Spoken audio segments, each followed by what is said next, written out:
Most people think that winning the lottery is the end of the story. The credits roll, you buy the yacht, and you live happily ever after. But after studying the lottery curse and the actual mechanics of sudden wealth, I've realized that winning the lottery isn't an ending. It's a beginning. It's a high-speed, 1-0 stage evolution that can turn a regular person into a titan or a cautionary tale. Today, we're visualizing every stage of becoming a lottery millionaire, from the moment the numbers match to the moment the new you emerges. Let's get into it. Stage 1 happens in seconds. It's the 6-second shock. Your brain literally cannot process the math because the human mind isn't wired to understand a jump from a 5-figure salary to an 8-figure net worth in a heartbeat. You check the numbers, then you check the date, then you check the website, then you check the ticket again.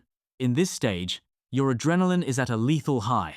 People have been known to faint, vomit, or even drive to the gas station in their pajamas just to scan the ticket in a machine because they don't trust their own eyes. This is the most dangerous time for the ticket itself. We've seen winners accidentally throw the winning ticket in the trash or wash it in their jeans because they're shaking so hard.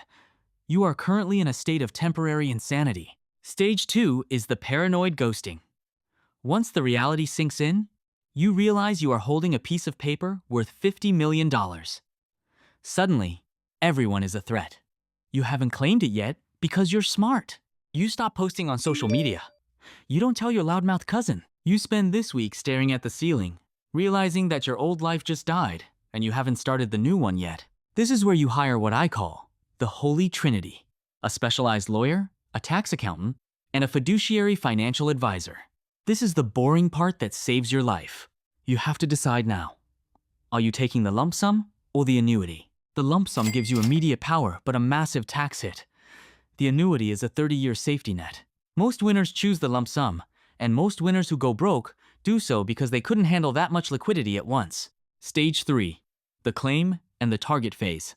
Depending on where you live, you might have to go public. This is the point of no return. You walk into the lottery headquarters a normal person, and you walk out a public figure. When that money actually hits your bank account, not a physical check, but a digital balance, something happens to your psychology. It's called sudden wealth syndrome. You feel invincible. You feel like the rules of gravity and economics no longer apply to you. This is the danger zone, where the most famous lottery losers make their first $5 million mistake. Your phone will start ringing. It won't be friends. It will be long-lost uncles, high school acquaintances with revolutionary business ideas, and charities you've never heard of. You have to learn the most expensive word in the English language. No. Stage 4 is the lifestyle inflation. This is the fun part and the most expensive. You buy the starter kit. You move out of your neighborhood because, let's face it, you can't be a millionaire in a cul-de-sac without things getting weird. You buy the house with the 12-car garage. You buy your parents a house. You fly first class for the first time. In your head, the money is infinite. But here's the reality.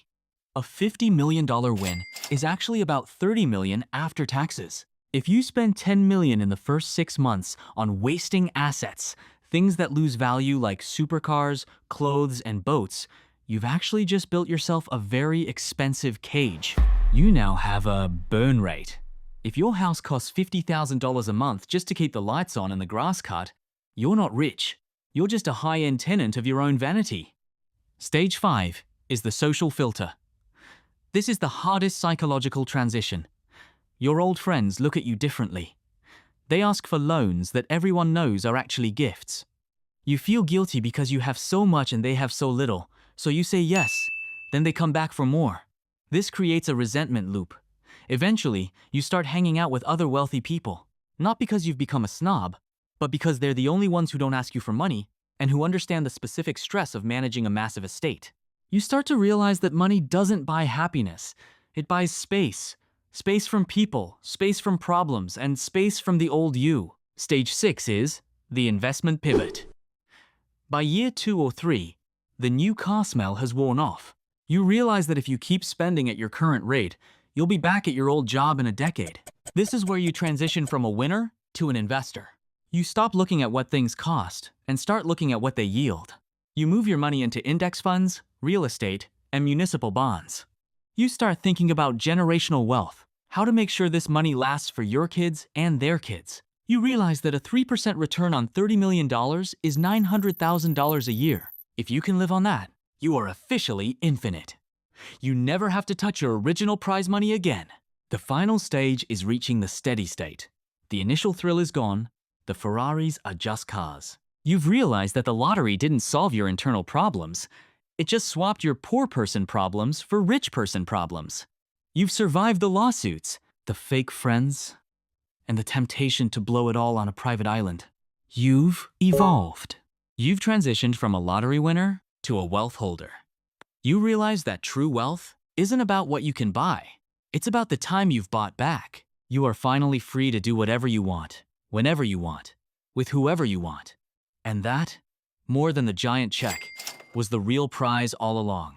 So, if you won the lottery tomorrow, what's the first thing you'd buy? And more importantly, who's the first person you'd tell? Let me know in the comments. If you want to see more evolutions of wealth and history, hit that subscribe button. I'm the Universal Pav, and I'll see you in the next one.